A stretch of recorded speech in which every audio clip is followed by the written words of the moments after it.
What's up? How's it going, everybody? Happy Thursday. We got a bunch of stuff to talk about. There was actually a ton of news today, so I picked a good day to do a show, evidently, because tomorrow I'm gonna be a little tight on the schedule. I was supposed to get out at 12:45, and now I'm gonna get out at 1.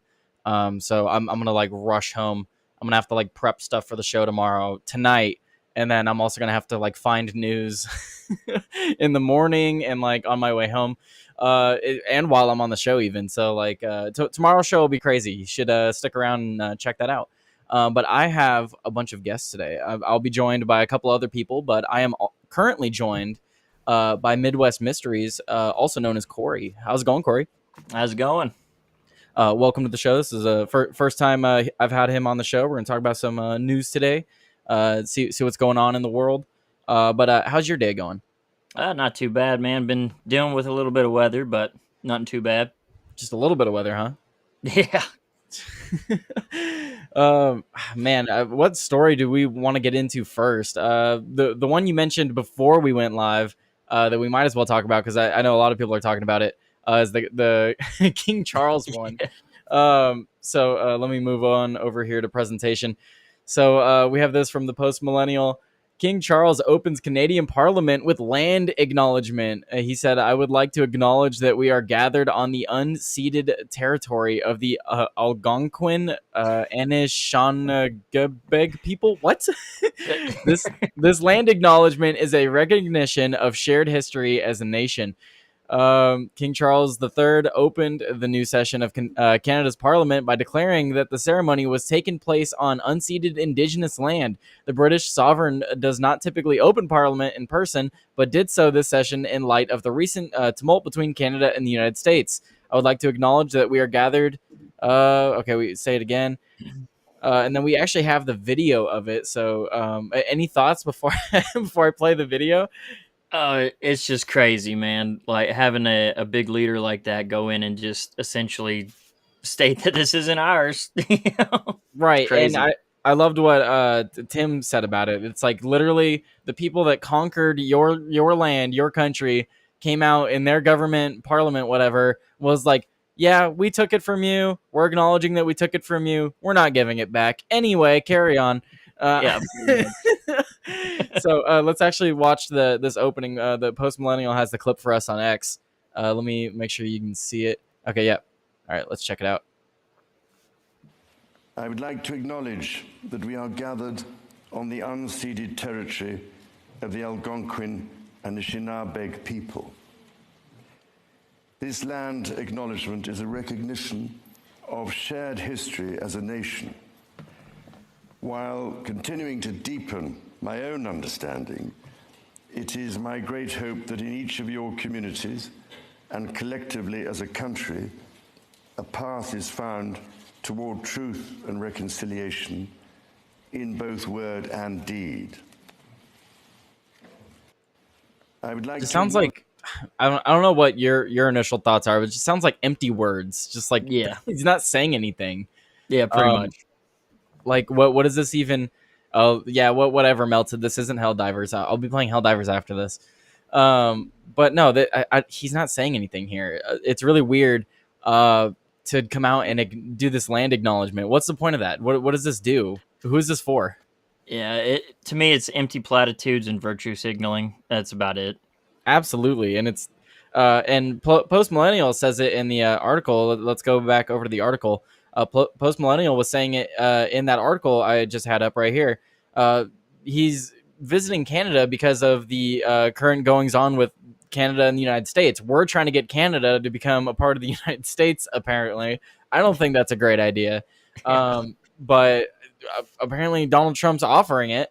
And so, the king wants to come and visit Canada and reassert that, like, hey, this is our territory. That's essentially what he's doing here. And be like, Yeah. hey, this is our territory. Hey, indigenous people, we took your territory. This is our territory. I hope we can get along now. Pretty much. That's basically what he was saying if he was saying anything. It's just ridiculous. It says such acknowledgements have become standard at official events across Canada. Their rise followed the release of the Truth and Reconciliations Commission.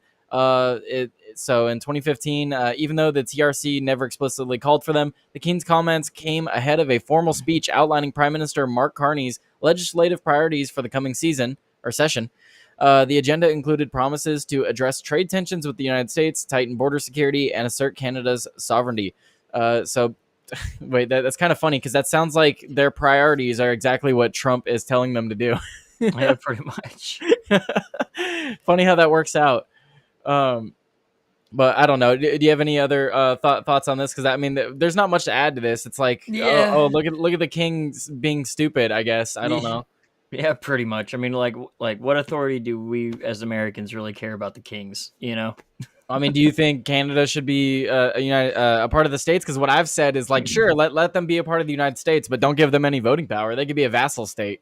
Yeah, I have a hard go with it because there are parts of Canada that align with a lot of our mentality a lot, but I definitely don't want the majority of Canada because we don't need another California voting, Well, that's the issue, and it's not like one California. It would be like 4 states, 4 Yeah. or 5 states.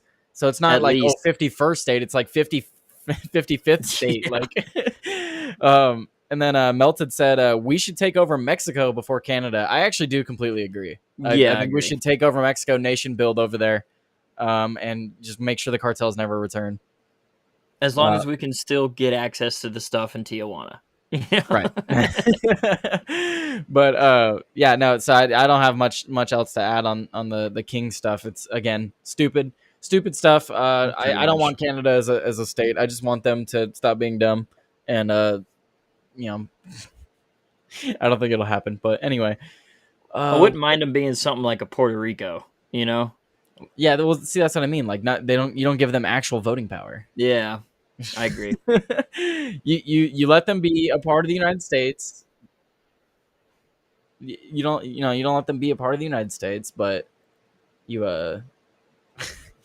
I don't know. Tyler, I know you're fine with America taking over the world. You could have a real life super Earth. Exactly. No, we need Canada as a state for cheaper maple syrup. No. See, look, that's what I'm saying. You make them a vassal state, and then like you just get all their stuff for free. Then there's no tariffs. Why would they tariff the state that owns them? Right. So you just make them a territory, like Melted saying. Well, that's what we're saying. Make them a territory, and then boom, you're good. That makes great economical sense too for both parties. Hey, look, we already surround them. I mean, might as well. Yep. I mean, might as well take Canada. I don't know. Oh, look at that. Nora's joining as we're about to switch. Let's see if we can get her thoughts on this before we move along. We just got to stall while she sets everything up through Rumble Studio. But territories are not taxed by the federal government. Well, see, then there's the issue, Melted, is we stop taxing the rest of the United States and then we only tax our territories. Yeah, I like that. That's a good idea right there. And wait. And then better yet, we make the entire rest of the world our territories.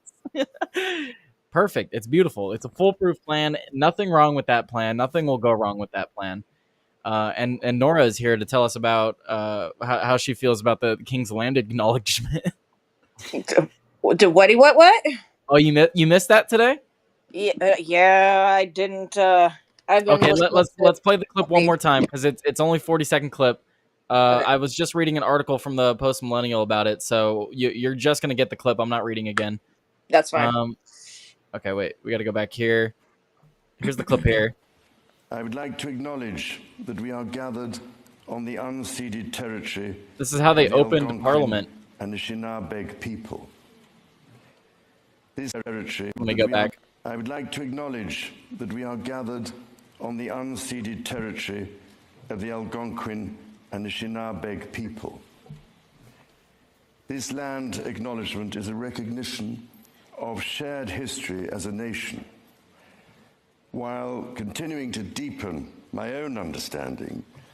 It is my great hope that in each of your communities and collectively as a country, a path is found toward truth and reconciliation in both word and deed. So thank you Outworld for rating the stream. I hope you guys had fun playing video games over there. But yeah, Nora, so this Midwest Mysteries and I were just talking about this. How do you feel about this? Because we were just saying it basically doesn't mean anything. It's all stupid, pointless nonsense jargon. It's just virtue signaling. Yeah. Oh my God, what the hell? Yeah, I mean, Tim, I like the way, I've already said it, but I'm going to say it again for Nora. I like what Tim said in his segment about this. Literally, it's the king of Canada coming out being like, hey, we took your territory. It's ours now. I hope we can get along. We're not giving it back. Anyway, move along with Parliament.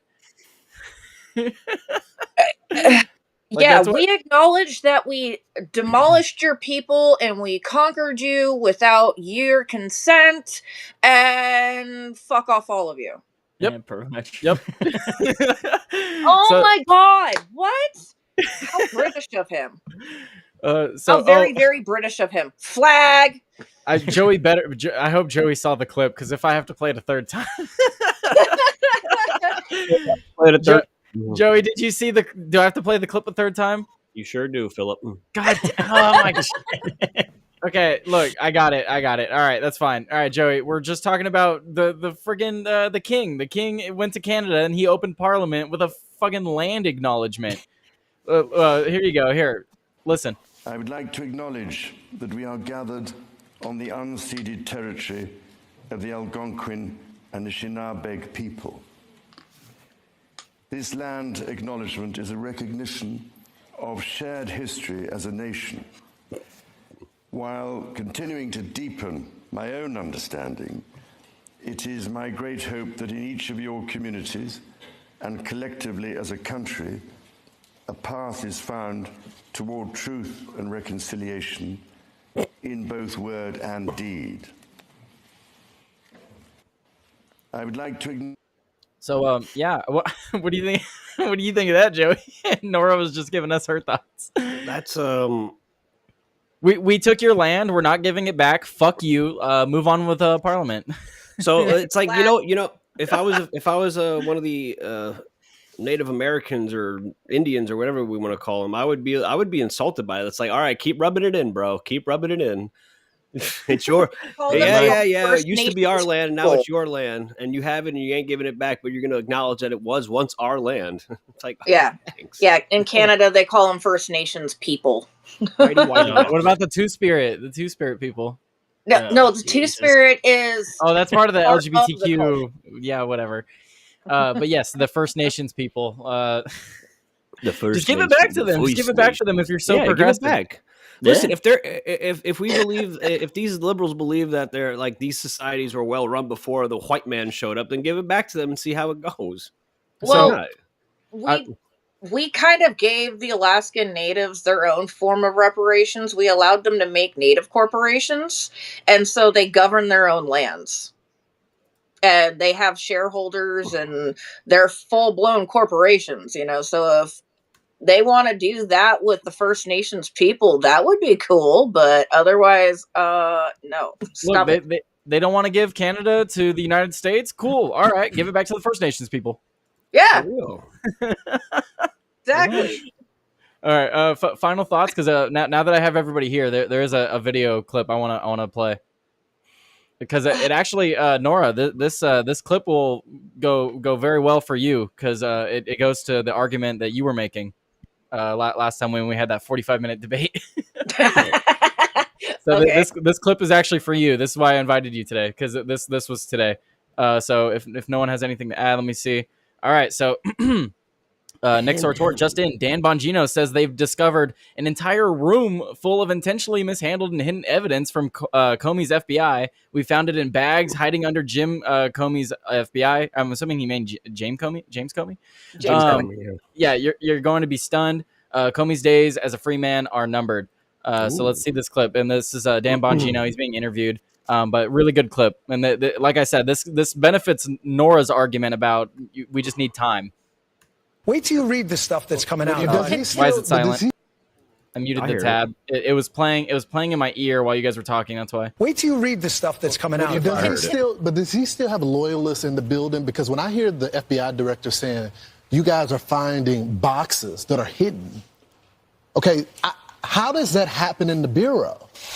Well, we were there a couple of weeks, and luckily there were a lot of people up there who grabbed us by the arm the minute we came in and said, thank you for being here. You know, we need to talk.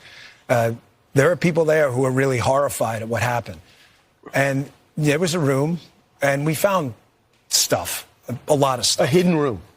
I wouldn't call it hidden, but hidden from us at least, and not mentioned to us. And then we found stuff in there, and a lot of it's from the Comey era, and we are working our damnedest right now to declassify. And just so you know, because I get the public, I totally understand people saying, well, do it now. The process is not all the information is ours to declassify. Some is other intelligence agencies. It's not, we literally can't do it. Once that gets done and that gets out there and you read some of the stuff we found that, by the way, was not processed through the normal procedure, digitizing it, putting in FBI records. We found it in bags hiding under Jim Comey's FBI. Quickly, you're going to be stunned. The shells. So didn't he also say that there's video of Epstein? Did I step on your toes there? Did you have that? I was trying to find that clip because I just remembered that was within the last 24 hours as well. They also recently said it was either Dan Bongino or Cash or both of them. They said that they do have video of Epstein killing himself. Mm-hmm. So this kind of gives credence to Mad Stork's theory.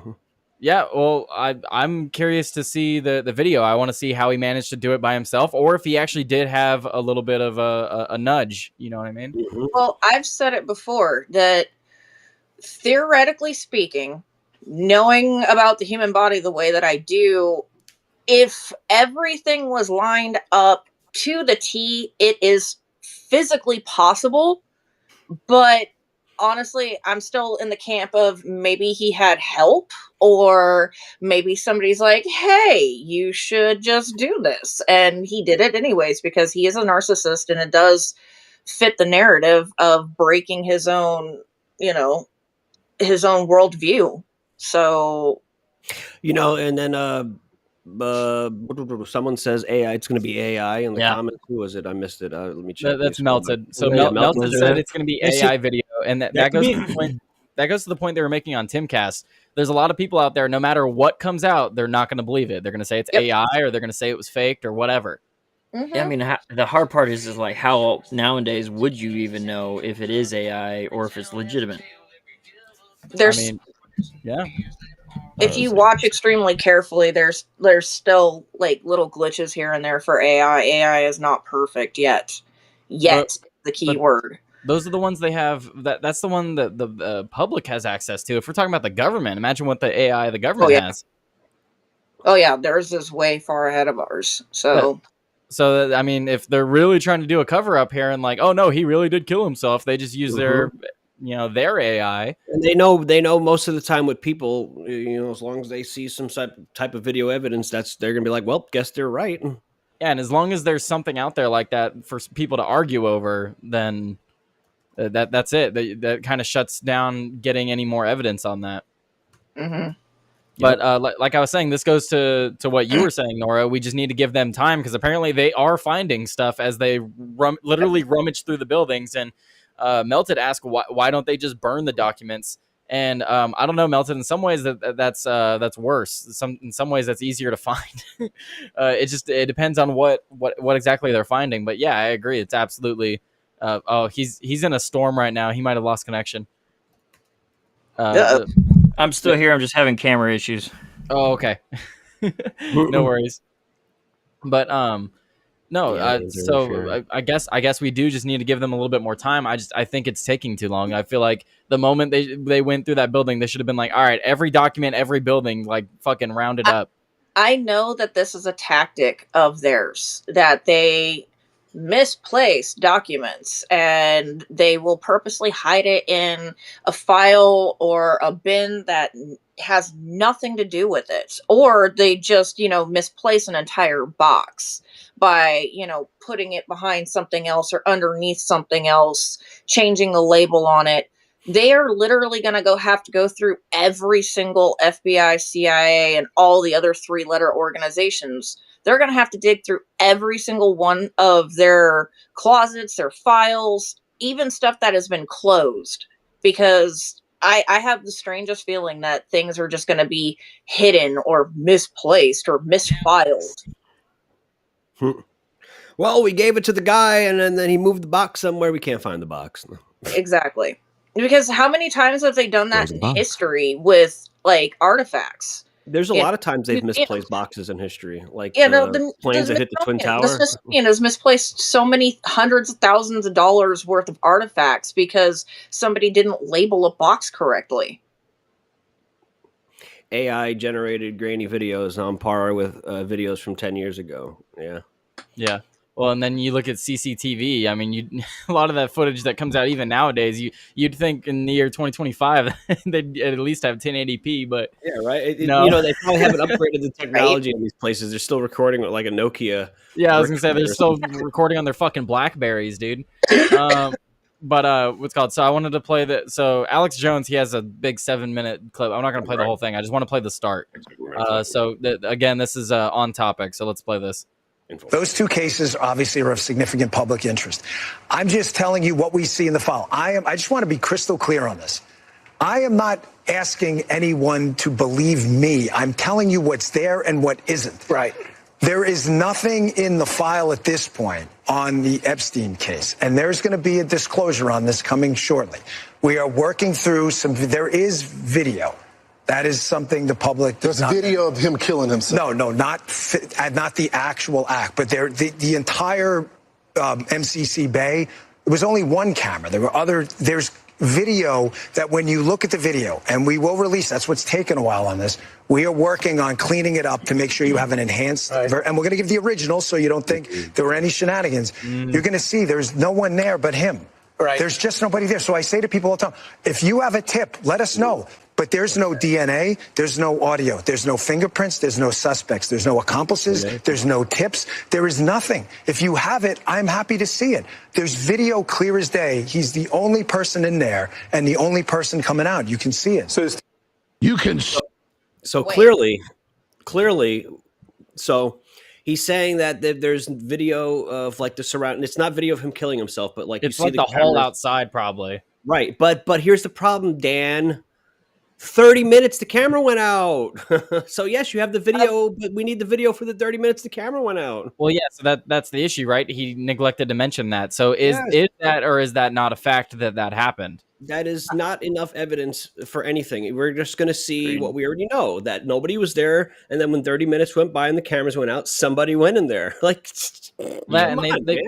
they pull that trick in the movies, dude. If it's just a fucking hallway and a camera that doesn't move, it's really easy to cut that to where it looks like nothing happened.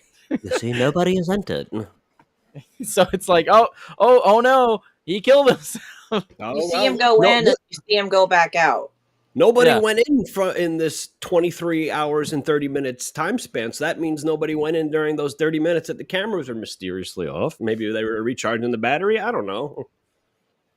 But that's why I wanted to play this again, because if they have video, and then I don't like what he said. He's like, oh, we're gonna release an enhanced version and then the actual version. That sounds like what Melted's saying. They're gonna release like a grainy bullshit version, and then they're gonna enhance it, which literally just means AI fill in the blanks. And then it's going to be like, oh, well, this is the original. How do we know that's the original? We don't fucking know that's the original. You're releasing two different copies to lead us to believe that one of them is real. Sounds like cap. Yeah, it sounds like a lot of cap. So I don't know. A lot of people tell me to trust Dan Bongino and Kash Patel, and especially Tim. He's like, oh, he wouldn't give up this cushy job and stuff like that. I don't know, man. Once you get into that seat, there could be all kinds of people that come to you and scare you into not doing shit. Listen, I don't doubt that they had good intentions. It's just they got into the system. They were told certain things and what was classified and what wasn't classified, what you can say and what you can't say, and they have to make the decision of, do I break rank and have Donald Trump essentially bury me publicly, or do I just kind of do what I have to do until Daddy Trump wants to make a certain move, which what move I want him to make. I said it on your Epstein show. Mm-hmm. Well, and then name the names. They said it he said it in the clip. He said it in the clip. The first clip I played. He said that there are things in these files that they haven't released because it's not theirs to declassify. What the fuck does that mean? It's the CIA's to classify. That's why. Because they have other agencies who have other jurisdictions, and because they've got other jurisdictions and other cases going, they can't declassify something if it's under the other jurisdiction. Well, it's a whole bunch of malarkey and bullshit. Could they go to Trump and be like, declassify this? He could, but it's an intelligence operation. It's we spoke about how Matt Starks had the 5 eyes. It's an intelligence operation between a bunch of countries. So this is not in the FBI's jurisdiction, most likely. It's in CIA. Well, when he says stuff like that, it's not ours to declassify. That's exactly what I think. Then. That's what I'm saying. It's like, why can't he say who's got to declassify? Because there might be too many people to name for. Because think about it this way: what if one thing ties to like the NSA, and then another one ties to we should know 3-letter agency, and then another piece of evidence ties over to this case. So he can't just say, because that takes too long. No, so he's just in general. If something is connecting these intelligence agencies, then they should do it. Yeah, I mean, you think public pressure put on Trump would be enough to be able to declassify whatever it is, since he's at the head of everything? He needs to, these voices that are close to him need to grow a spine for once. I mean, there's people who are close to him that somewhat have his ear. They're able to talk to Trump, and like, they don't want to say anything bad. They toe the line. You know who these types of people are. They toe the line, and every time something questionable happens, they kind of just ignore it. But whenever something positive happens, boy, are they the biggest cheerleaders. They don't want to risk losing their spot. So instead of putting Trump's feet to the fire, they're going to be afraid, and they're just going to stand timid. Yeah, but there's also a difference between what is right and what is easy. Sometimes you have to make extremely difficult decisions, and they're going to be the right thing to do. If you say this is not ours to declassify, and you name that the CIA needs to declassify it, then you're putting pressure on the CIA to declassify it. You're taking. But again, what if there's multiple agents involved? That's great. So, we need to know that all these agencies are complicit in covering up criminal activity. That's wonderful. We should. I would go through and list them. I'd be like Mossad, the 5 eyes, like just start listing them. Be like, it's not ours to declassify. The people that need to declassify it are so and so. If you can't prosecute these people legally because of this bullcrap agreement that they have, then just name the names. You're not trying them in court. You could technically name the names. They know what the result of that would be, but that's the type of justice that's deserved. That's all I'll say on that topic, because we're on YouTube and Twitch. No Twitch today. Oh, no Twitch? Yeah, Twitch doesn't like politics. I think I'm just going to do gaming on Twitch. Yeah, maybe. But anyway, final thoughts on that topic before we move along. Mosey along. They need to go. No, sorry. They What? need to go and clean out their closets. Quite literally, it seems, Single file. because they're literally finding files. I want to. Yeah, right. That's what I want to know is what they found, but I guess we can't figure it out until we figure out who needs to It's not classify. ours to classify, Tyler. Yeah. Well, see, that's the other issue too. Is if we don't know who needs to declassify it, we don't know who to put pressure on. Bro, that's Yep. part of the corrupt syndicate of they have all these different intelligence agencies. So if there's like a web, then the whole idea is like, well, we need to go through all this web to declassify everything. And that's the purpose, is to stopgap everything, to make it move slower, to make it harder to do. And that's why I have no problem burying these agencies. Most of these agencies, these 3-letter agencies, shouldn't exist in the first place. Well, 100%. So what? Why do we have classified information at the FBI headquarters that isn't their classified information? Because the CIA is hiding it. They were hiding. So obviously Biden's CIA and Biden's FBI worked together to be corrupt. So the idea is they were probably hiding it there to get people off their trail. And now that Trump's in there, they're seeing everything that was hidden. They're hiding things where they shouldn't hide Well, it. like Melton Literally asked, hiding why didn't they evidence. just burn it? Because they can't Yeah. burn it. They need to have evidence of their blackmail on people.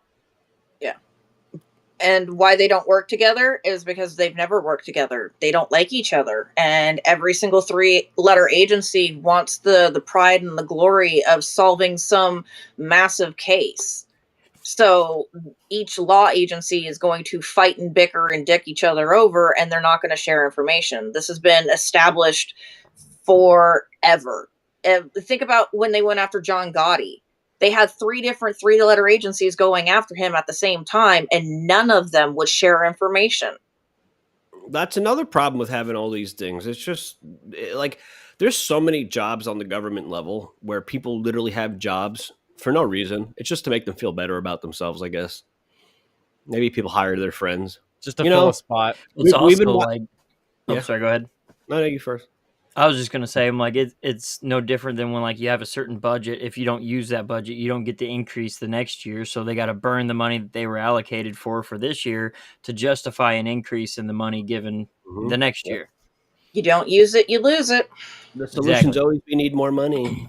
Yeah, which just creates a lot of waste, a lot of wasteful Yep. spending. Absolutely. The only thing these people are good at is wasting shit. They're literally drains on society. Drains on society always find a way to get themselves in a position where they can do the least amount of work for the maximum amount of gain. Oh yeah. Peace out, Tactical Tinker. Have a good one. He said he was hanging out for lunchtime. Yep. Have fun. Don't tinker too much tactically.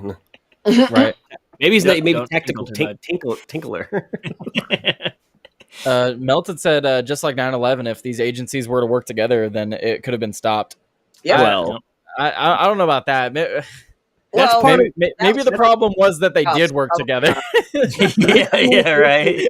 communication with the agencies is done by design because they know that they're going to be, the human element's going to get involved, and some of these agencies aren't going to want to work together, and that's going to cause some of their master plans to actually work. Is that these agencies aren't going to share information with each other like they should to actually stop everything. Most of these agencies aren't like given like some hand-me-down order. They put them in a position to essentially compete against each other because they know based off that the human element of competitiveness and wanting to be on top is going to interfere and make it so that it's easy for a lot of these plans that they want to do to get through, because it's basically like what they do to us as a population with divide and conquer. They do the same thing with like their intelligence agencies. Yep. So it's like tricking them into doing the bidding, and it's like I have to be the one to do the bidding so daddy can come give me the fucking prize, like you were saying earlier. Yeah, and this does make me a little bit hopeful. I hope Mad Stork watches these clips today and he's seeing some of this stuff, because I know he's like you were saying, Joe, he's feeling a little bit black pilled. I hope he watches the segment with Tom Homan. He was on with Tim today. Really good segment. Tom Homan's pushing for a lot of good stuff. Why can't we deport people in Texas? That would have, dude. That man, Tom Homan on Timcast IRL. You know, Mad Stork's calling in. Oh, gotcha. I would lobby for him to be able to call in right now, even though he just called in last week. I'd be like, listen, he has to call in. Oh yeah, no, I would let him like take. I would let. He needs to take anyone else's call. Like it needs. I would give Matt him my Stork. call. That's what I'm saying. Like he can have my slot for like a month. Like somebody would have to ask the question for him though, because that's just how it is. But yeah. But anyway, final thoughts on Epstein and the FBI and anything. Anybody? Nope. I mean, my only final thought would be. Oh, sorry. Go ahead. Oh, sorry. A little more time. Let them clean out their closets, and they need to go and do a deep scrub and check everywhere. Mm-hmm. Go ahead, Corey. Wait, no, Corey, go. Yeah, Corey. The only thing I was gonna say is like, I don't think we're really gonna get anything out of the Epstein thing simply because it's been so long. There's so many ways to hide this stuff, to just demolish this stuff, that whatever we're gonna find is gonna be like tiny little crumbs. One thing I would say is the reason people are getting on them is because there's a very good chance we have only until the midterms to get some of this stuff done. Because the way that the Republicans in Congress, the House and the Senate, the way that they act, it's very, they're just not going to do everything that they need to do. It's all about self-preservation, Joey. But they're not even self-preservating because some of them are going to get voted out. It's about the uniparty. Like Mike Johnson's obviously trying to play both sides here, but he's still clearly on some level trying to slow things down because he's playing both sides. I mean, so there's a level of they could do so much more, and that's what people see. It's like, yes, this is great work, but like we can be doing so much more, and we're not, because the leadership on a more grassroots level when it comes to like the House Republicans is just not good. And when Trump insults people like Massey, like that really doesn't help. That's going to make the libertarians not want to support anything now. Not just the libertarians, but the Republican voters who have a libertarian mindset. I mean, that's just a part of what we've been talking about for the past like couple of weeks. Is like there's just a bunch of inactive Republicans. We have the seats, we have all these positions, and they're not doing anything with the administration that could be backing them. I mean, where's Texas had some balls when Biden was in office. They were trying to put fucking containers on the border and trying to deport people themselves, and now they have Trump in office, and they're like, we're not deporting anyone. There's no random Muslim cities on our maps that we're totally blocking. Trump will handle it. We don't need to do anything. Yeah, well, they also they have a lot more Democrats in there right now too. Mm-hmm. They got 4 big cities. I don't know if San Antonio. That's probably more closer than purple. Yeah, I think Houston might be technically purple, but I think leadership is not purple. I'm not sure. Austin's blue. You have Austin and Dallas that are definitely blue. Yep. I got family down in Houston, and they are very blue. Oof. Yeah. Yeah. Houston seems like it's like, but Houston does seem like it's not like New York City type of blue. It's more like if the ball bounces the right way, it could be red type of thing. They're more purple leaning. Yeah. What we need to do is we need to follow whatever they did in Miami and try to do that in cities, because I think this whole, when like Tim talks about abandoning cities, I think that's not a good idea, because first of all, it's easier to have a ground game in the city than it is in rural areas, because you have to basically drive everywhere and it takes a lot of time. Whereas in New York City, I can literally like knock on 100 doors in like an hour. So abandoning cities is you're not going to win every city, obviously, but if like there's purple cities, like you should really put some effort into getting those, because that can make your job getting elected for president so much easier. Well, we're able to fit Miami. It's possible. There's a lot of places in New Jersey that are close too. You can't just abandon cities, though, either way. Like, humans naturally just congregate into one area. Yeah. Eventually, an area will become a city. So. Right. Like when you play Red Dead Redemption and Red Dead Redemption 2, and they got the Armadillo area, like it's like really a small town, and then like a small town starts expanding because people want to be next to people who are good at what they're doing, who are efficient, who are selling good items that you want to buy. You want to be closer to the store, so it doesn't take you 3 hours to travel. Crazy thought, guys, but LA wasn't always there. There was nothing there at one point. Crazy thought. No way. I don't believe you. I don't believe you. The lost city of Los Angeles. Look at LA from the 1920s. Like, look at a picture when it said Hollywood Land on the sign. Yeah, I was like, that. It was a totally different landscape than what it is now, even after the Palisade fires. What were you saying, Joey? Try to find a comparison picture of LA 100 years ago versus now. See, like like the skyline things, because they had got that with New York. I guess you could show one for New York too. I mean, yeah. I was playing The Godfather the other day on stream, and it's like I wish the city still looked like that. 6-story buildings, 6 to 10-story buildings instead of these fucking gigantic monstrosities. These 40-story steel boxes. They look like robot apartments from Futurama. Minus the big closets that have a lot of space. It's just crazy. So talking about cities, though. Talking about cities, though, I wanted to talk about this clip that Tim shared from Clown World. So Democrats created this, and then it's a clip of people fighting in a grocery store over a full cart of groceries. They're trying to steal it. I saw this frequently. Not the fighting, because you're not allowed to fight in California. So my store, we never really did it. Every once in a while, we'd have a little bit of this. But it's just funny. And then Tim, he reposted it. He said, "I want to live in a world where these people get punched in the face for this shit." Yeah, absolutely. So here's the clip. Thieves try to walk out with a cart full of groceries and are confronted by employees. Well, they ain't taking that from the Mexican woman, dog. Smack him. Unless she's part of the nabbing, then she might have. What do you guys think? Because I don't know about punched in the face, but I would definitely tackle a bitch. This is straight up DDT time. This is a kick to the gut and just I mean, look at that, falling on the floor, getting hit with a car. I love her hitting him with a car. Just ramming them. Oh, bro, man. abandon the cart, deal with the lady, and then the guy's not going to run faster with the cart, so you'll be able to catch up to him. It's just crazy. Somebody shoot him. Shopping carts are 50 pounds a piece. All they have to do is just take one of them fuckers and just ram. Someone get behind. What my loss prevention used to do is they would, because they were pretty big dudes. When people were stealing, they'd literally walk up and fucking flip the cart. Yeah. And it's like, oh yeah, take what you can off the floor. Or you're not getting the cart. Yeah. And then they got it though. Hey, they won the battle. Yeah. Now those dudes are just going to stand there and not get arrested. They're just not. They're not even trying to escape, bro.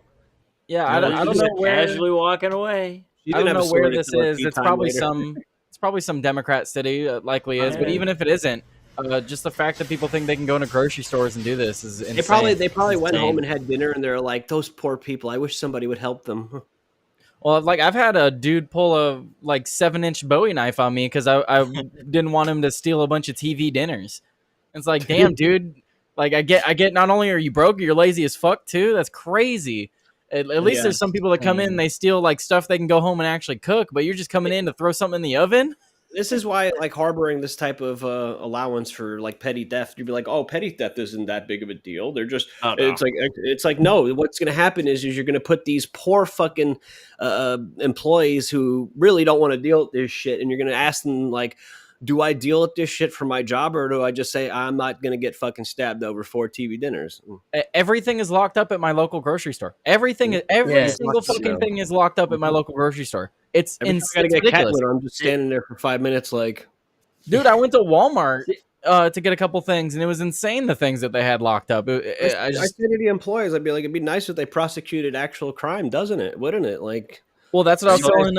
I was shopping with my girlfriend, and I was telling her, I was like, it'd be great because Walmart's such a big fucking company. They actually have the power and the lawyers to lobby for this shit. They could lobby California to change the laws so that they could have security at their door that tackle motherfuckers stealing instead of having to lock up all their stuff.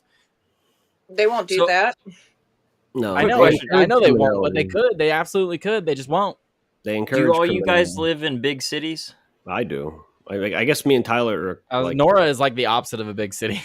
Yeah, she's where I'm at. Well, technically, I'm the biggest city in all of my state. Do you live in Alaska? Yep. Yeah. A big town. I live in the middle of nowhere, and out of all the quote cities, towns, whatever that lives near me, there's only one Walmart, and in that one Walmart, this kind of a thing would never happen. Even though we get people traveling from across the country, you would never have this happen. And it just blows me away. Like out here, it's still the mentality of you take something like that, you are getting knocked out. Like that's just how it is. Well, that's I how it will- should be. I will Well, say yeah. though, living in Manhattan, the belly of the beast. This is not something you see at like every single store. Like this is like despite the fact that it seems like it's common, it's also more common because you're talking about like 1,000% more people concentrated in an area. So I mean, I have a pretty it's big not town. always just It's not always just criminals who are like looking to take advantage of people. You're just going to get people clashing sometimes because there's so many people, different emotions and stuff. So I where do I live, see this when I'm in Memphis. where I live, Joey, my town isn't like super big, and I worked at Albertsons for 3 years, dude. It was almost daily that we would have people trying to go out with carts. Oh well, so what I'm saying is like up here it's a little different. Here it Like is. depending on what side of town you are, depends on the level of crime level. Like Midtown and in our little part of the ghetto, they have most of everything locked up. But on the south side where everything's all nice, they don't have a lot of stuff locked up, and loss prevention has no problem stopping you. Like the other day, it wasn't funny, but it was funny that this one drunk guy decided that he was going to load up a cart and try to walk out with it, and loss prevention literally stood in front like they were doing there. And then another security guard came up and started helping loss prevention, and they just took the cart and walked it right back inside. And then one guy grabbed the drunk guy and just hauled him outside and then waited for APD to show up. Nice. Oh yeah, so like I'm sitting there and I'm like, oh, I can wait a minute. I'm gonna watch this. See, I think if you just fed the criminals, to a polar bear, like that stopped a lot of the crime. But the polar bears are that's up one north. deterrent.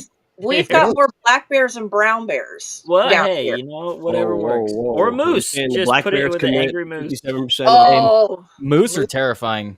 Dude, they're moose are scary. nasty. Yeah, call They're them moose. mean. meese. Mason.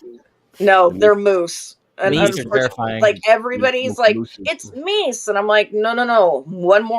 Multiple moose are still moose. Be like, I have a meese infestation. Be like, oh, that sucks. You have mice in your house? No, I said meese. Right? I have English meese. No, there's just a group of moose.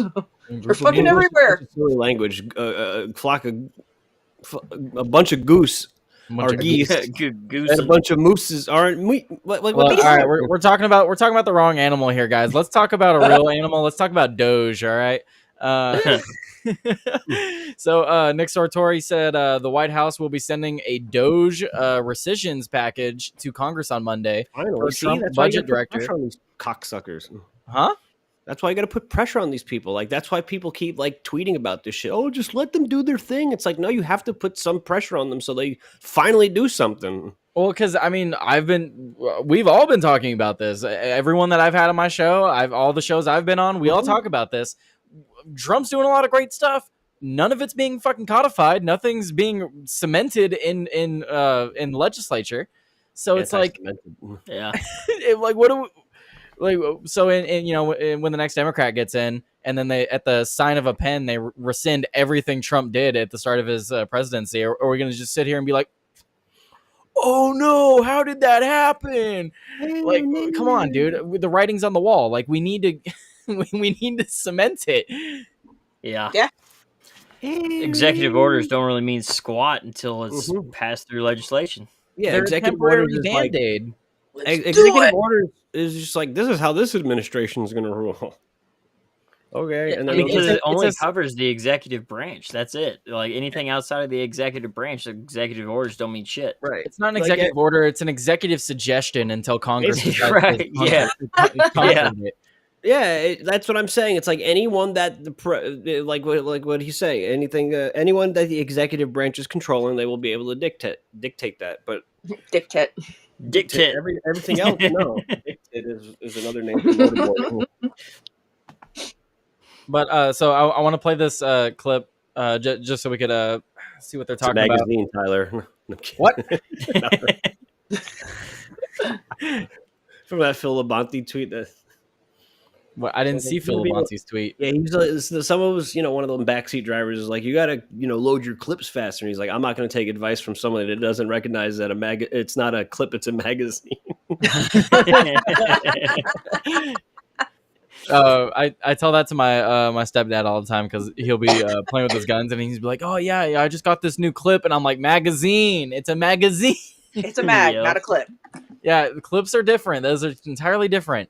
I will say, like, I still occasionally have the slip up where I will say it, even though I know the difference. I mean, but it's almost kind of like slang, though. It's just that's what I was gonna say. It's like slang. Say, like the ammo that's not in the gun is a clip. Like it's just slang for people. They should be synonyms, but technically they are mechanically different. Synonym toast crunch. I blame Call of Duty. I blame Call of Duty as well. Yeah. All these different clips. But anyway, I don't. How do we get on Call of Duty? Weren't we going to talk about Doge? Yes. Right. Yeah. Anyway. Is that deep fried can Jesus? You confirm it? Oh, why is it so quiet? I can. We'll be sending that up on Monday or Tuesday whenever the House is back in session. They will get our first rescissions bill. And again, this has been proposed and we've talked about it. We want to make sure that Congress passes its first rescissions bill, including the Doge, and we will send more if they pass it. And so this including is the Doge. USAID cuts, many of the waste and garbage that was funding not only wasteful but hurting our foreign policy, but also the Corporation for Public Broadcasting and NPR. We'll be sending that up and we're working with Congress. And we've had good conversations to make sure that they knew what was coming. They had some input as to changes. Oh, that they knew it was coming. Anyway, what's called? So yeah, they're trying to codify the foreign aid cuts, USAID cuts to NPR. I mean, all good stuff, all stuff that does need to be codified. But like, there's so much that we need to get them to do, and they're just not doing it. It's unfortunate. At least at a glacial pace. So what, Joey? I said they move at a glacial pace. Evidently. But in other news with Doge, Elon Musk is no longer with Doge. As my scheduled time as a special government employee comes to an end, I would like to thank President Donald Trump for the opportunity to reduce wasteful spending. The Doge mission will only strengthen over time as it becomes a way of life throughout the government. There's a lot of clickbait on this happening. Like, he was going to leave Doge anyway, and now they're like trying to use it as like the strain on his relationship with Donald Trump. It's like, Musk is disappointed that they haven't codified stuff yet, but like he's learning a lesson that we've all learned, and I'm surprised it's taken him so long to learn it. Like, well, I mean, he is an African American. That's true. Well, and African Americans are usually always late. Being there and pushing for it, it would get done faster. So when you don't grow up in this system, the fact that we all recognize that they're going to move at a snail's pace and paint dries faster in the winter. So he doesn't realize that him going in there and trying to do all this stuff, the fact that anything even got done is huge. Yeah. I still wish they would have spent some time. He should have spent some time. If he knew he only had 4 or 5 months, man, he really should have spent time looking at the Federal Reserve and how it works. Like, it's important because, like, if someone smart like him, if he was able to see the damage caused by the Federal Reserve, and I think he knows what, like, some of it, but like, if he really knew how deep the pit was, I think it would be the only thing he would be talking about. I have a question for you guys. So with the attacks coming from Trump on Thomas Massie, and Thomas Massie being focused on fiscal conservatism, on lowering the debt and lowering the expense of what the country's doing, and then also with Doge and Trump advocating for Doge, do we see a logical inconsistency from Trump within this idea of lowering government spending? Trump is going to justify it by saying this is the only way we can do our agenda, which is basically what the toting of the line is from his media friends, is that this is the only way we can actually pass things we want to do. He would sell it like in business, like you have to spend some money first before you can start to like make the machine more efficient. You got to spend money to make money. Yeah. He would justify it like that to his base, and the base would probably mostly eat it up. So I just saw Scott Pressler's reply to Elon Musk's tweet. So obviously got to shout out Scott Pressler. It says, a warning to Republicans. I'm on the ground every single day talking to voters. If Republicans don't get their act together to codify President Trump's agenda, Doge, no tax on Social Security, you will lose the midterm elections. I say this peacefully and professionally. I absolutely agree. I mean, look at how many people are disheartened so far by the inaction and the lack of having things codified. Yep. I mean, even Michael on the Quiet Part pod, he's been a lot more black-pilled, seeing stuff. Mad Stork, people that are normally a lot more hopeful for things going on, they're starting to not see as much hope. No, So, Michael's soon-to-be wife has been touting that horn too. Like the past couple of weeks, she'll jump in the chat sometimes and like fucking start going off and shit.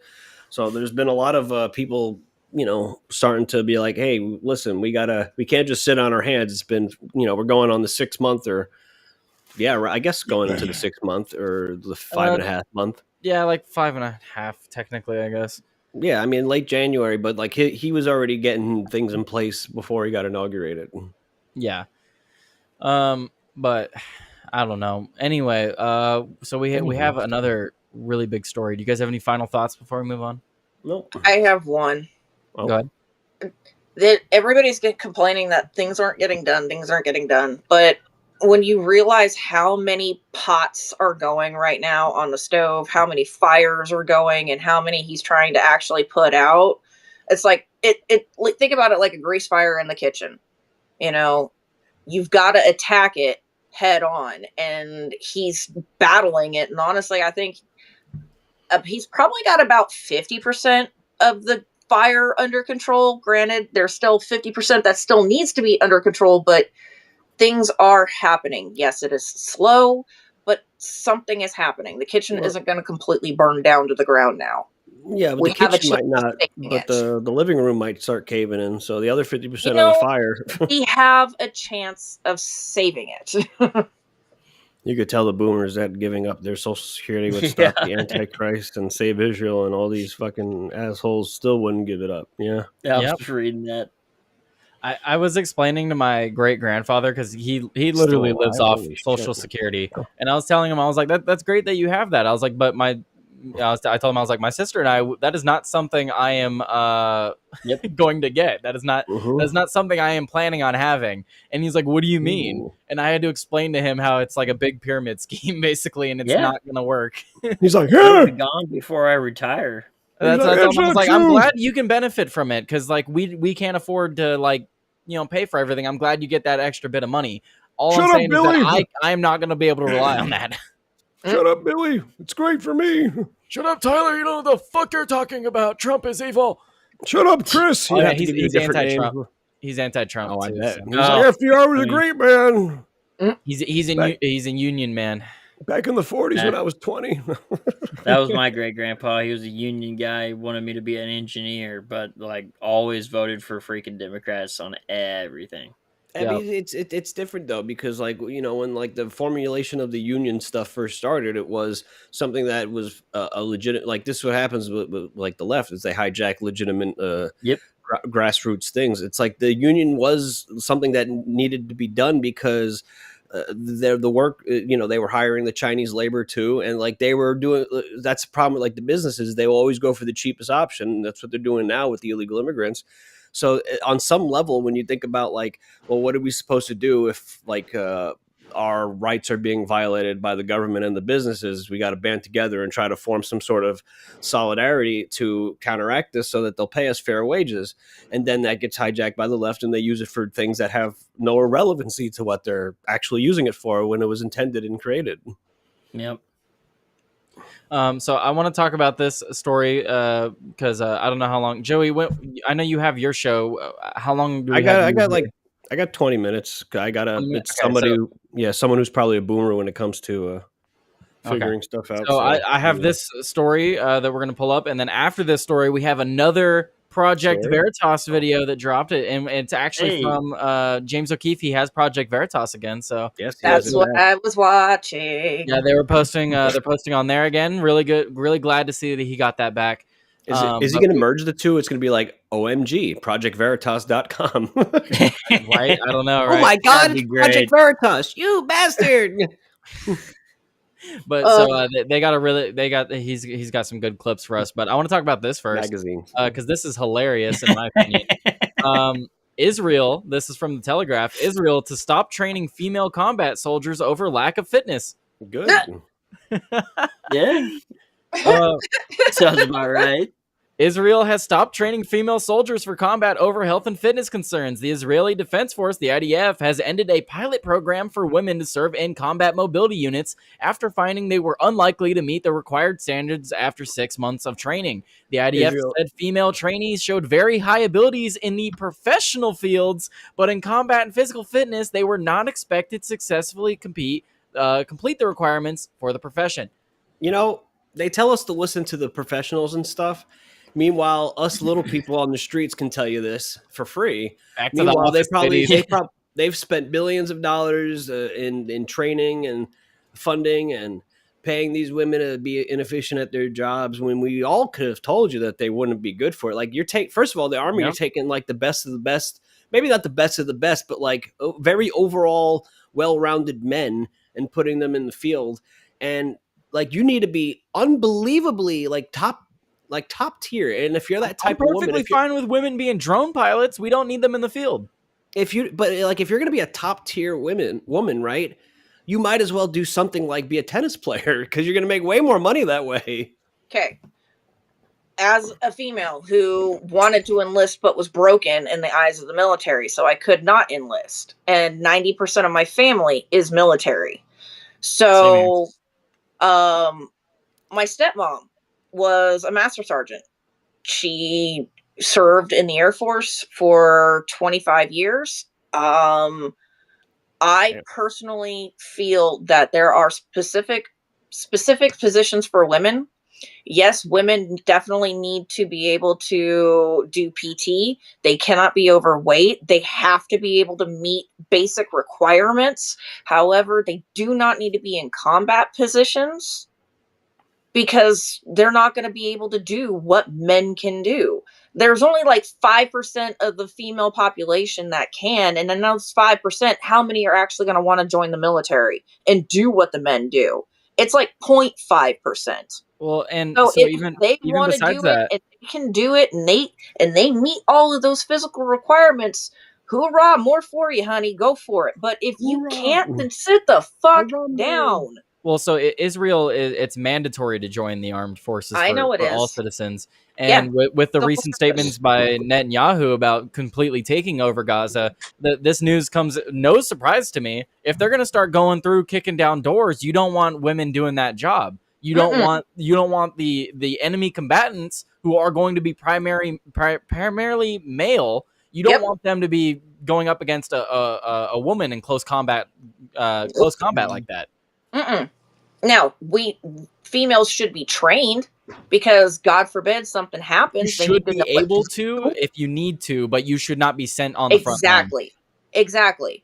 They need the training, because they have knowledge is power. If you have it, you know what to do, you're less likely to fuck up. Yeah. What do you think about female combat medics? They're easier in and out, honestly, because they're smaller. And again, if they're not fighting, I think that's fine. Firemen carry at least 200 pounds. Yep. But that's the thing. You cannot carry 200 pounds. Yeah, dude. If we're looking at Joey and then like 240 pound Helga, like I'm going with Helga. Helga needs to carry me out. I'm not asking Joey to carry me out. No, yeah. See, so it's like somebody physically like Pat the plumber. He's big dude versus somebody like Joey. I personally would be able to fireman carry Joey over Pat. Then Pat's gonna die. Yeah, sorry, Pat. That's part of the issue, right? You got to figure it out, buddy. Right.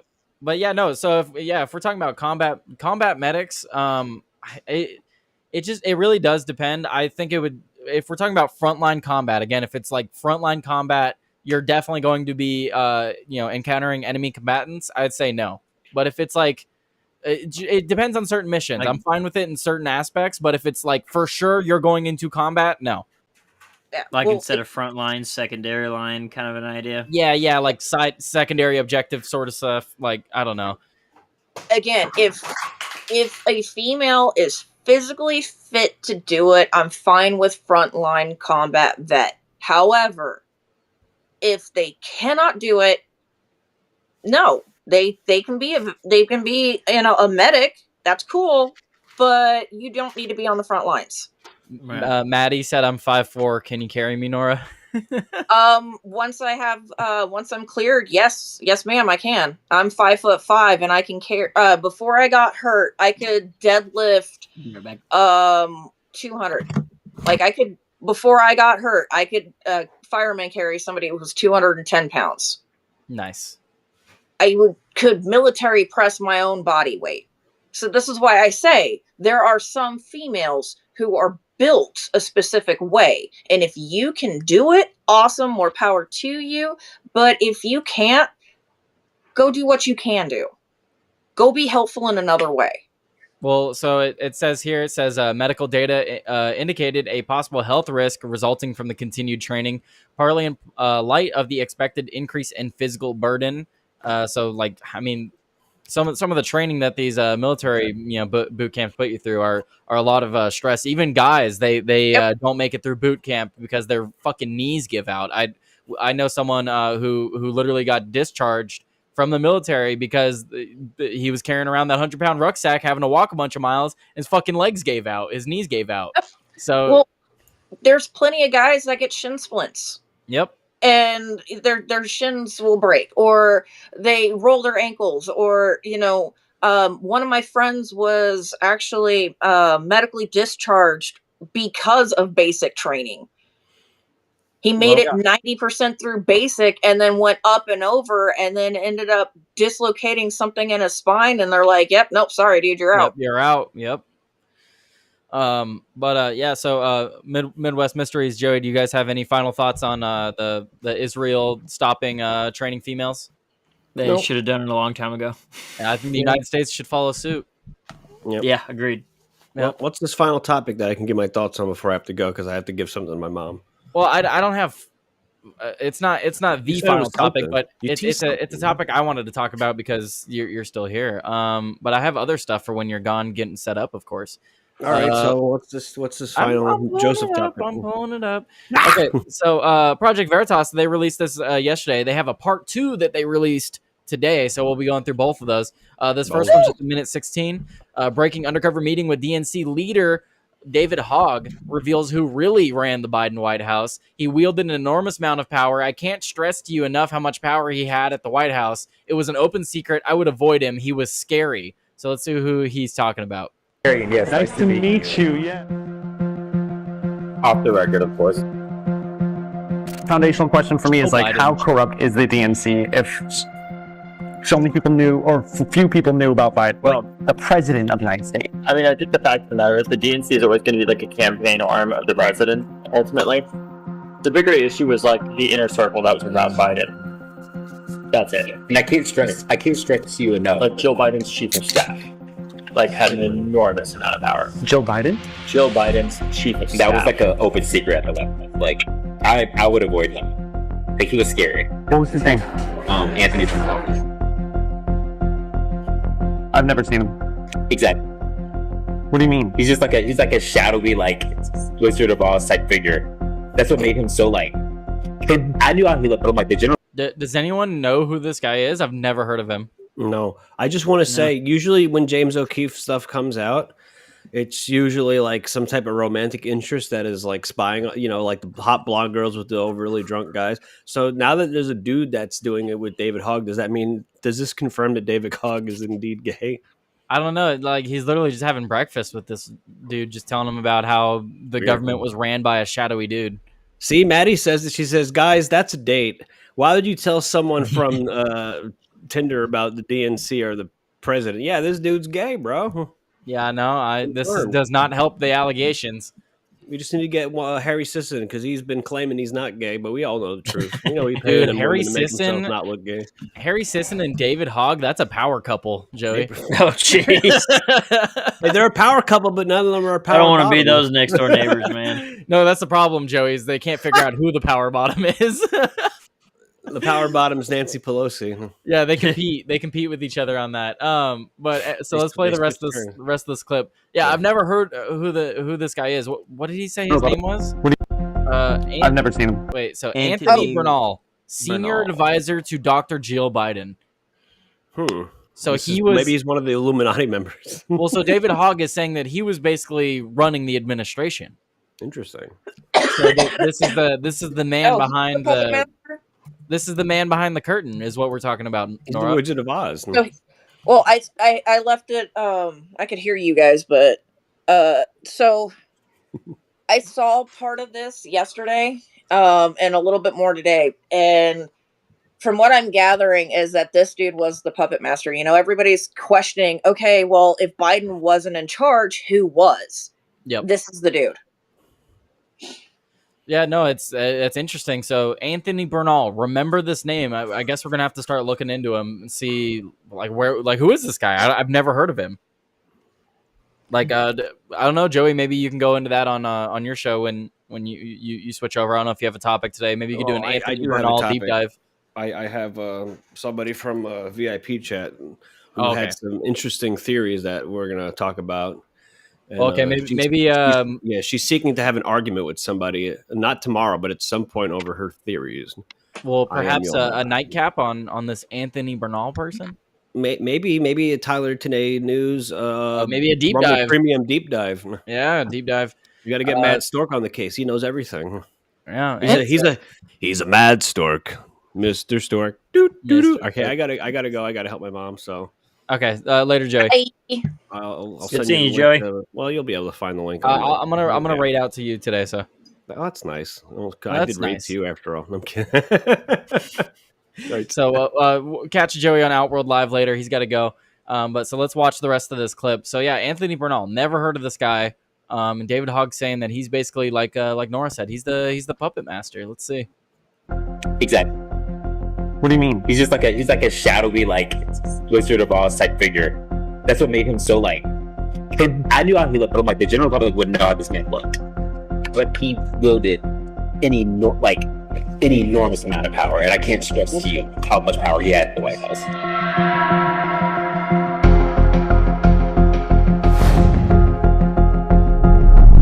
So let's see, part one. Oh wait, is this the video? Yeah, there's a part one and then there's a part two. And now apparently because David Hogg was involved in all of this and some other stuff, they're trying to get him out of the DNC. Oh, well, I thought they'd been trying to do that. Yes, nice to meet you. Oh, wait, is that not the same clip? Okay, so that was part one. Okay. Well, why are you guys gonna make it confusing? I have part two as well. It's fine. We're just gonna move to part two. I don't know why they did it like that. Breaking part two. David Hogg slams Pelosi's two well-timed stock trades. Wants to burn it all down. He said Speaker Pelosi gets better returns than almost every hedge fund every year. Conveniently, Congress happened to be some of the best financial analysts in human history. So let's see this clip. This one's longer, almost 3 minutes. I'm going to start it and I'm going to grab a drink. I would say Pelosi's actually very good at her job. I don't agree with the stock trading stuff. I mean, she gets better returns than almost every hedge fund in this city every year. Some of these members of Congress make trades that are way too well timed to not have insider knowledge. They happen to be some of the best financial analysts in human history. Have you spoken against that? I've talked to them, but it's also I know that if I pick that fight, it's going to be harder for us to get gun control passed. So I pick my battle. My heart. That's hilarious. They won't pass insider trading laws because gun control. That's funny. So David Hogg, obviously, he's known for the school shooting stuff, and he's a big advocate for gun control. And literally, he's talking about how he doesn't want to go against insider trading because he's worried about it affecting legislation for gun control. How ridiculous! How ridiculous is that? Law-abiding citizens attack so many people. I know, right? Well, and think about this, right? So if insider trading and lobbyists are the problem in our government, where people are able to trade all these stocks and then make laws on the stocks so they go up or down. Or we have these companies that come to them and offer them a bunch of money to vote certain ways. You know, it would be great, David, if gun manufacturers couldn't go to your congressman and be like, hey, vote the way that I want you to vote. And then because that also goes against your gun control too. So what, it would be great if they just couldn't do that. Then maybe you'd be able to get your gun control passed, because then all these gun manufacturers wouldn't be paying for them not to. So I'm just saying, not that I should be giving advice to the Democrats. I'm just saying, if you think about it, it benefits everybody.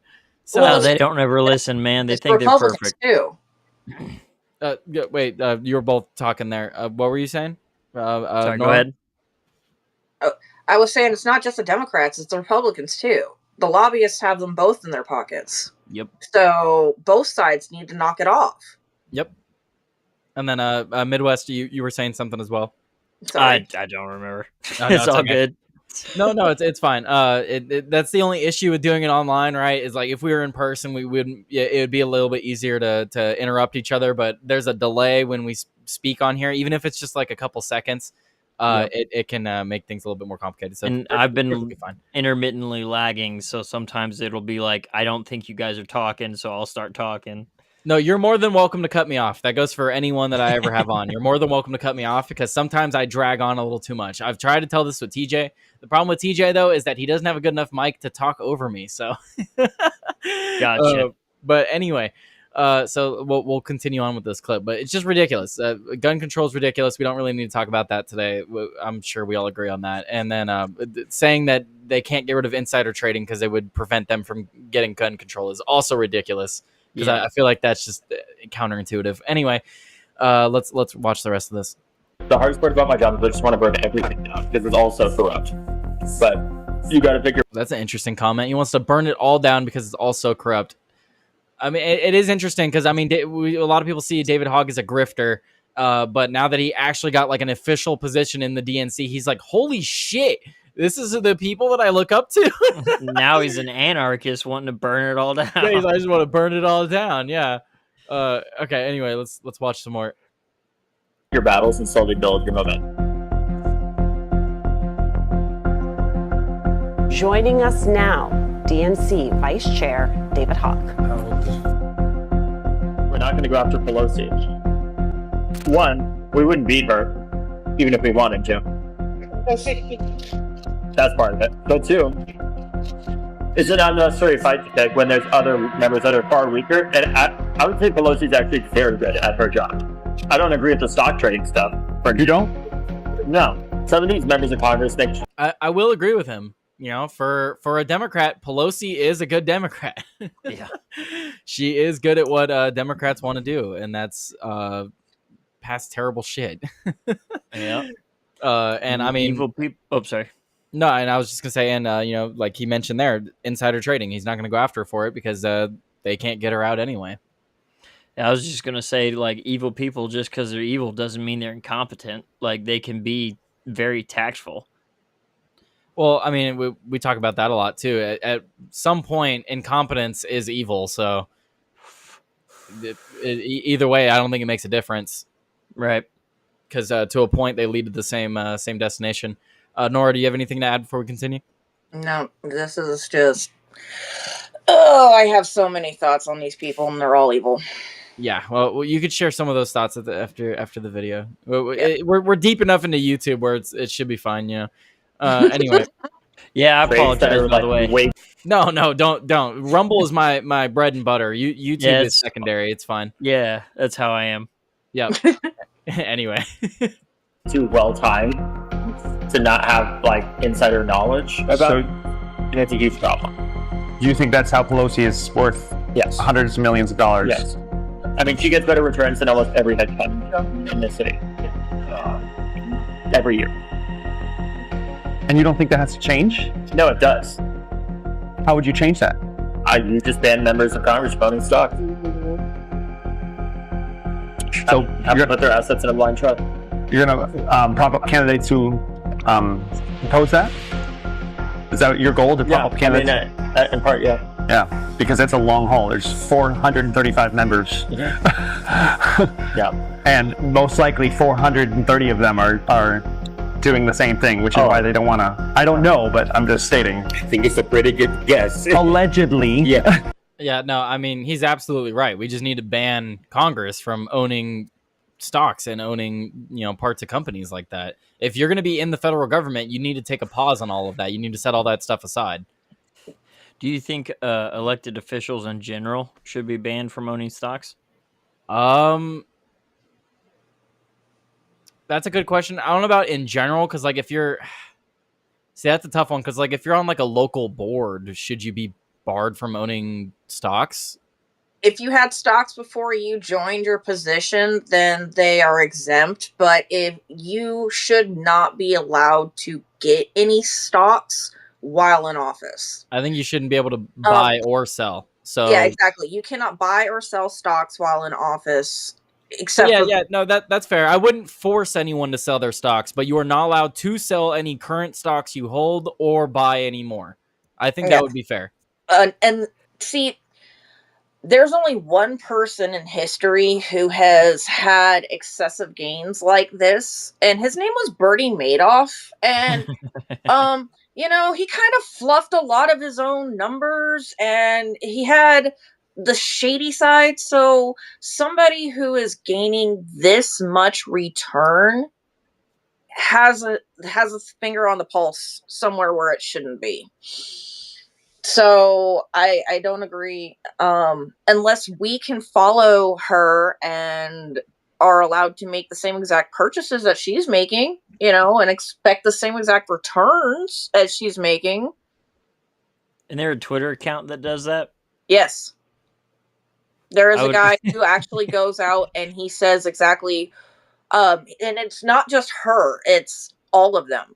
Anybody and everybody. There's an account out there, I forgot what his name is, but he goes out and he tracks every single buying and selling of stocks from every single person who holds an office. Well, they shut that down for a while. I know on Reddit they had a bunch of stocks for all the Congress people, and the Reddit shut that down, which is ridiculous because if all that stuff is public, it should be able to be publicly shared. Reddit got shut down because the government was putting force on them, just like they were doing with Facebook. Sounds about right. Well, anyway, let's continue with the rest of this video, and then we'll give our thoughts on it. And then I do have some other stories we could possibly get into while we're waiting for Joey to get started. So we'll play the rest of this and give our thoughts. Just conveniently. They happen to be some of the best financial analysts in human history. Have you spoken against that? I've talked to you in the past, but it's also I know that if I pick that fight, it's going to be harder for us to get gun control passed, so I have to pick my back. The hardest part about my job is I just want to burn everything down, because it's all so corrupt. But you got to pick your battles and slowly build your momentum.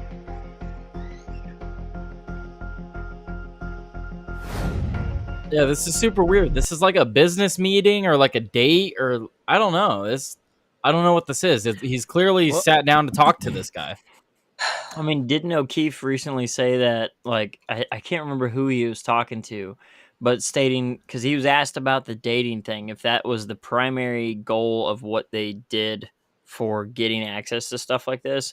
And he stated, no, there's multiple ways. That's only about somewhere around 14% of what they did. That's what I mean. Did he set up a fake business deal or fake advertiser kind of thing?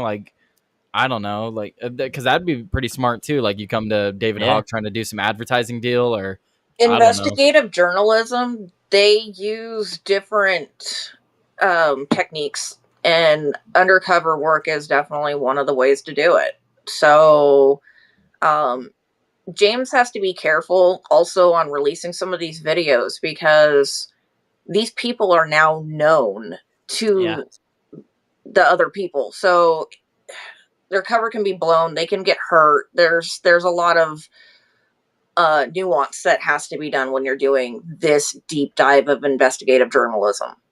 Yeah. Well, and then so there wasn't anything too big from these videos except for the video of him talking about the puppet master. Let me see if I can go back to that video. Sorry, that meme cracked me up. The puppet master? The one with David Hogg's face over the guy with the two buttons. Oh, I think it was this video here. Biden. This was scary. I would have. Joe Biden? Jill Biden's chief of staff. That was like an open secret at that. Like Jill Biden's chief of staff. Yep. So Jill Biden's chief of staff was the puppet master. Interesting. Yeah, I'm definitely gonna have to do like His a deep tie dive is on him. crooked. It's horrible. What? His tie. It looks horrible. His tie is crooked. Oh. Anthony Bernal, yeah. And then we have the Times talking about it. Undercover Project Veritas video shows DNC Vice Chair David Hogg claiming Dr. Jill Biden's chief of staff Anthony Bernal held major behind-the-scenes influence during the 2024 campaign, described as a powerful, secretive figure. Let's see. They're talking about the video. So who is he? Anthony Bernal is a longtime Democratic political operative who served as senior advisor and chief of staff to First Lady Jill Biden from 2020 to 2025. He's from Arizona, graduated at St. Gregory College Preparatory School, attended some other colleges, blah, blah, blah. He also worked for Clinton and the Obama administrations before playing a pivotal role in Joe Biden's 2024 re-election campaign as deputy campaign manager. In July 2024, he was subpoenaed by the House Oversight Committee as part of an inquiry into President Joe Biden's health. Days later, he was one of four senior aides present.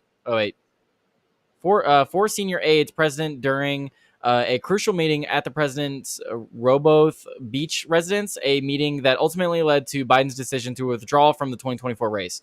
So this guy was there for all of the big moments then. This Anthony Bernal guy, he definitely seems like the puppet master. He was there when Joe Biden was getting his campaign going. He was there for the other major Democrat administrations. He was there when Joe Biden decided to announce he was dropping out. Like, this guy clearly seems like he had some weight in the administration. I guess the next question would be: did he have access to the auto pen? Ooh, that's a good one. That would be an excellent question. If we find out that this dude had any sort of access to that auto pen, he probably did. Given that he's her senior advisor, it's almost that is a very high probability. Yeah, that needs to be investigated. And also, you got to remember that she can email her staff while they're away, and the auto pen was used while they were on vacation. Yep. So that is a very, very, very high probability. That's a scary thought. That's a scary thought that our government can be so easily subverted by members of the cabinet like that. And that's exactly why we need to have a fucking age limit on the president. Like, look, I get it. Donald Trump's in the office. I want an age limit to where even he wouldn't be able to run. But do you think age limit or competency limit? Like you do some kind of a both mental test. Both.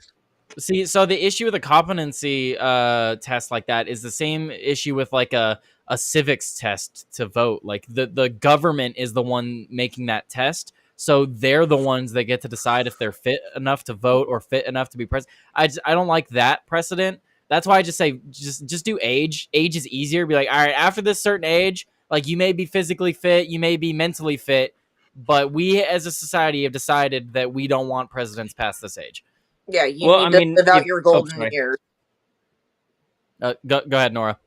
It's like you need to be able to live out your golden years, but it's like the cognitive ability test that they have in place now, it's supposed to be fail-proof. It's the fact that there are human errors, and human error will always, prevail. Yeah. It's willful, oh God, what's the word I'm looking for? Ignorance? Yeah, this willful ignorance that they're doing, and it's disgusting. But no, I think that's an excellent question Midwest Mysteries brought up. Did he have access to the auto pen? If people like him did, which Nora, you're right, he likely did, that again brings all of the executive orders into question. So. Well, just based on his cognitive ability alone, it puts everything into question. That's every true. single law that was signed, everything. To add to what you guys were saying with age limit and whatnot, our government structure was based upon a lot of the Greek structure of how they had everything pieced together, and you had a Senate, and the Senate was mostly geared for the older members of the society who had knowledge and experience, and then they would counsel the emperor along with the other structures of government, and that's how we got our idea. So I think it would be very beneficial to put, like you were saying, an age limit on the president, but I don't think age limits for senators necessarily would make sense, because that's supposed to be what counsels the rest of the branches. I mean, yeah, it would just depend, I guess. There's certain positions I think that absolutely need age limits. Like members of Congress, I think need age limits. The age limits for Congress, age limits for presidency, at least. Because I mean, you just look at there's so many members of Congress. Like look at the Senate hearings when the TikTok ban stuff was going through, and they were asking some of the most fucking ridiculous, out of touch questions you could possibly imagine. They were asking questions like, oh, does TikTok have access to my Wi-Fi? Yeah. It's like, are you fucking serious? Well, not only that, but think about the reverse. The presidency has a minimal age. Yep. So yeah, why can't it have a maximum age? Yep, all positions. So we have a minimum. We absolutely should have a maximum. There's no reason. Like let's say technology's getting better all the time, right? Let's say we for some reason figure out how to get people to live to 140. You want a 140-year-old running for fucking president? God no. God no. Well, No, exactly. I mean, I don't care if he's as physically fit as me. He's been around 140 goddamn years. No. He can counsel. I would love to know the I would wisdom. love him as an advisor. He would be a great advisor. I need the wisdom. Hey man, if AI can like update you and you get biological updates instead of just existing, that's Neuralink, bro. It's the next upgrade from Neuralink. No, thank you. Oh, I disappeared. You disappeared. You're still here. Oh wait, you're on your other camera. I don't even see me. Oh, it's frozen for me now. No, it's a picture. Yeah. Oh, it switched to his other camera for me. Okay, hold on. I see you twice, Tyler. Oh, you see me twice? I see you twice. For a minute, the two of you were sitting there flipping back and forth, and it was glitching, and I was just like, "Okay, this is weird." Now all of a sudden he's gone, and it's two of you. It's okay. What I see is what the stream sees, so we're good. Eternal Spartan. Wait, when did he say that? He said lack of power. Am I back? Hey, Spartan. I don't know. Oh, are you back? Yeah. Yes. It's a little laggy, but you're back. Doing the glitchy on my part. Yeah. Oh, wait. Yeah. Oh, it's going in and out. Go Starlink. Go Starlink. Okay, well, so I want to talk about this, and we might go into Joey's show a little bit, but that's fine. Joey can wait. He made me wait. He makes you wait all the time. He makes me wait all the time. So I didn't get to talk about it, but Vladimir Putin, apparently he was traveling somewhere via helicopter, and they tried to shoot him down with a bunch of drones. So they tried to assassinate Putin. And now, following that story, there's been a bunch of people saying that it didn't happen and that they're lying. They're trying to say that the state media in Russia was reporting that he traveled via motorcade and he was never in a helicopter. Conflicting stuff. He said, she said bullshit, right? I lean towards they absolutely did try to shoot him down. And whether it's a false flag or not, we're seeing all these escalations. The peace talks are breaking down. President Trump's been making comments about how Putin's becoming dangerous. It doesn't look good. It's not looking good.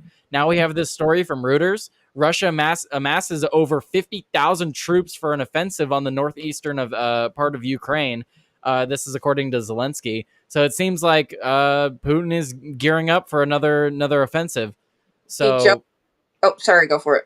I was just gonna say. So I'm honestly not surprised when you look at all the stories. So even besides this, before you get into whatever you guys were gonna say, I also have this story that I don't know if anyone's been talking about, but Britain is openly talking about paying millions, if not billions of dollars for a military group of hackers to attack Russia.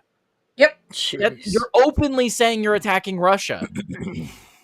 So, of course, Putin is like, fuck this. Like, I wouldn't be surprised if we see a nuke drop in the next couple months. Like, it's ridiculous, the escalation that these countries are bringing upon him. So, Joey and I talked about this yesterday, and we were wondering if it wasn't a false flag, or because apparently 16 drones came out of nowhere and they were able to shoot down all 16. So either A, it was a false flag attempt, B, Putin did it himself, or C, we've got some kind of rogue group that's trying to stir the pot. So it could be a combination of A, B, and C.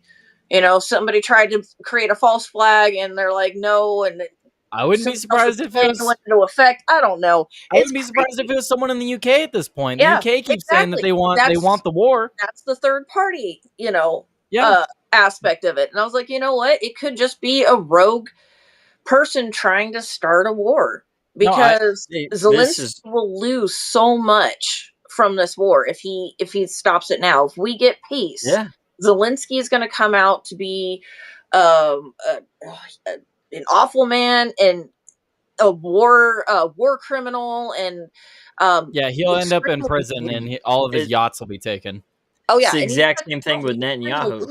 You know, like that's why we're seeing escalation on both. Is like, in my opinion, Netanyahu's equally as corrupt as Zelensky. They're both trying to escalate things to get attention on them, to get aid from other countries, get free money. And, Ukraine specifically has been so corrupt for so long that it's apparent as to exactly why he would be doing what he's doing, Like, I don't think they're honest actors in this situation. Yeah, no, and it keeps escalating. We want the peace, but that's why I said maybe the UK is a part of this assassination attempt, because we have this story right here. I have up on screen. I'll read it. I'll read it right here. It says the British military is to spend more than $1 billion on artificial intelligence and a hacking attack team, not defense. Jeez. It says attack team. The defense secretary has announced. John Healey vowed to give armed forces more power online to target hostile states such as Vladimir Putin's Russia, as he warned that keyboard has become a weapon of war. So they're outright saying they want the war. We've had stories going back a few months now saying that they want boots on the ground, actual soldiers on the ground fighting Russia. The Ukrainian President Zelensky, the UK, Britain, all these fucking places, they have no interest in de-escalation, and that's why these talks keep breaking down between Trump and Putin, because you have all these third parties and Zelensky himself trying to sabotage the peace talks. Well, war brings money. Yep. War is very profitable. Yeah. War is very profitable, so they're not going to want to get peace out of any of this. They're going to try to make it escalate. Absolutely. It's just sad to see. We see how many people have died in Ukraine. I haven't seen the recent numbers, but the average age of a Ukrainian soldier was in the 40s. Their younger population has been decimated. It's gone. What is Zelensky? What are their people fighting for at this point? That literally they're going to have nobody if this war continues. So I just don't understand. Did you guys watch the Ben Shapiro interview with Zelensky? I did not. There's an interesting part at the beginning where they're talking about, or rather, Ben Shapiro is talking about him sitting down during the religious council that all these different churches had with Zelensky, and one of the main topics was encouraging reproduction and growing children. And it's they're obviously aware that they have decimated their entire next generation of children growing up to inherit that country. Well, a lot of people weren't talking about it, but they were drafting 60-year-olds. They started drafting young women at one point. It's horrible. It got crazy over there. They were almost at the point where it was like World War II Nazi Germany. They were going to start drafting goddamn 12-year-olds. It's crazy. And I hope the war stops, but with the recent escalations, I don't see it stopping now. I was hopeful the past few months with Trump being in office, and it seemed like they were starting to get meetings together, but I don't know, all the news recently, I'm pretty black-pilled on the Russia-Ukraine shit. It seems like war is inevitable at this point. Everyone wants it except for the United States and Russia. But I don't know. Well, we gotta wrap things up. It's been great having you guys on today. Really enjoyed the show. Great show today, guys. Thank you, Thanks Midwest, for having me. for first time being on. Final thoughts on the Ukraine or any of the news today. If you guys have any final thoughts from anything we talked about, Nora, if you want to go first, closing remarks. Thanks for having me on. And all of this is just a whole bunch of hogwash to continue degrading and disintegrating our communities and society as a whole. And the rot needs to stop. Yep. No, I absolutely agree. 100% agree. Yep. Well, thank you again, Nora. I look forward to having you on again in the future. Maybe we can get you on. I don't know when I'm doing a deep dive, but the deep dive will either be on Saturday or Sunday. Okay. If you're available, I'll message you. But it's either going to be Epstein or that Anthony guy or whatever. Depending on what time on Saturday, because I'm going to be hanging with the family on Saturday, and then Sunday I know I work. But I work Saturday. Yeah, I'm going to be popping on to Outworld Live for a little bit, and then I'm also going to be on the quiet part with Sonosky later, and I'm trying to get a question in, so hopefully I get picked for Timcast tonight. Hell yeah, you got a busy day. Whoop whoop. All right, well, have a great one, everybody. Yep. Nice Thank you again, Nora. Bye. And then Midwest Mysteries. That was your first time being on. Thank you, my good sir. That was a good show. I hope I could have you on again in the future. Absolutely. Thank you for having me. Yeah. Final thoughts about anything we talked about today? Anything you want to shout out? I know you got a channel. If you want to, let me get the link for that. I want to link it in the chat. But go ahead. Final thoughts on anything. Yeah, mostly like my whole main focus is I think that we need to get more America centrist mentality back again and stop funding wars in other countries and trying to pretend that we're the world police. That's kind of what I would think would be a good note to the end of all this discussion here. I think that's a lot of it. As far as like the Epstein stuff, man, I have no idea. Like who knows where that's gonna go, you know? But as far as sorry, man. I was just going to say, we can only hope for the best when it comes to Epstein stuff. Yeah, no kidding. I hope something comes out and we can hold people accountable, but, you know, it is what it is at the end of the day when it comes to that to me.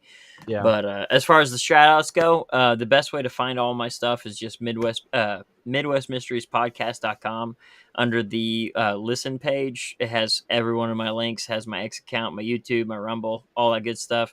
I did just get a cool like Norse coloring book made that I have available on Amazon now, so you can find that on there. It kind of goes with some of the stories that I'm posting on the show. So hell yeah, man. Well, I posted the link in the YouTube and the Rumble chat. Make sure you guys go and check that out. It's Midwest Mysteries.